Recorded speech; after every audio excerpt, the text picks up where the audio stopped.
So now in this video we're going to wire the 555 timer in monostable mode. As always, we have to power the integrated circuit, so pin number 8 VCC to the positive supply, pin number 1 the ground pin is to ground right there, the 0 volt reference point, the negative side of the power supply. We're going to power this with 5 volts.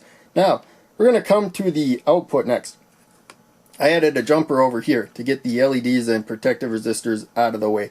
And so you can see here we have the positive supply, 1 kilo ohm resistor, since it's a blue LED, little higher value resistor so it doesn't get so bright. Going to the long lead, the anode, short lead, the cathode, coming to the output. So the blue LED will light up when the output is low, and that'll be most of the time in this circuit. You can see when it's low, it goes to a ground. That's what low means. It connects to the negative supply or ground. The red LED, you can see here we got ground right there, the negative side of the power supply. So the red LED will light up when we have a high voltage, as close to 5 volts as it can get. And to the long lead, the anode of the LED, the short lead, the cathode, to the 220 ohm resistor to ground. It doesn't get as bright, so we got a higher value resistor to protect it. Pin number 4 here is the reset pin. We got that directly to the positive supply. When it gets somewhat close to ground, I think it may be halfway, but in any case, so less than half the supply voltage. But in any case, to make sure it doesn't do anything, we put it to the positive supply right there. It's waiting for a low input. We hold it high. So now I added the jumper up to the switch here. The switch is held high with this 10K resistor. We'll keep 5 volts at the input until we close the switch. Then we'll have a direct connection to ground right there. And that'll give us 0 volts, a direct connection to ground. That is when the output goes high. This resistor that I added from the positive supply to the discharge pin, pin 7 right there, discharge pin is also connected to the threshold pin.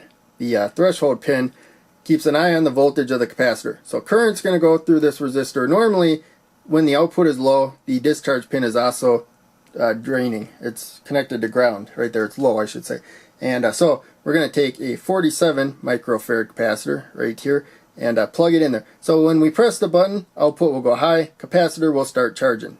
How fast it charges depends on the value of the resistor there and the value of the capacitor. So again, it's 47 microfarad. Make sure you put the negative side to the negative rail right there. They're polarized.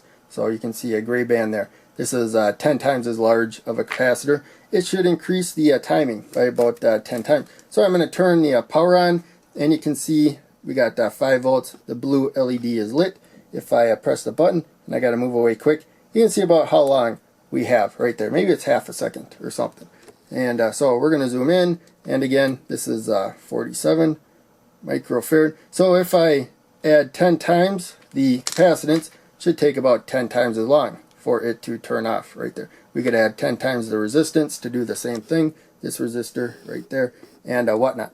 But the main thing is, the way we have it wired up, it's one shot. You press the button once, the output goes high, and it stays high for the period of time set by the capacitor and that resistor. Make sure you don't go too low with this resistor here. For 5 volts, at least 220 ohms, because remember, most of the time it's going directly to ground. It's just letting current go through to keep the capacitor discharged. So in any case, this is the quick version of the circuit, so I'm going to end it there. Hope you enjoyed. Make sure you check out one of the other videos I'm posting on the screen. Click like, subscribe, the bell, all that. Donate to Patreon if you can. That helps out the most. I have links down in the description. But just watching videos helps a ton. Thanks for watching. I'll see you in the next video.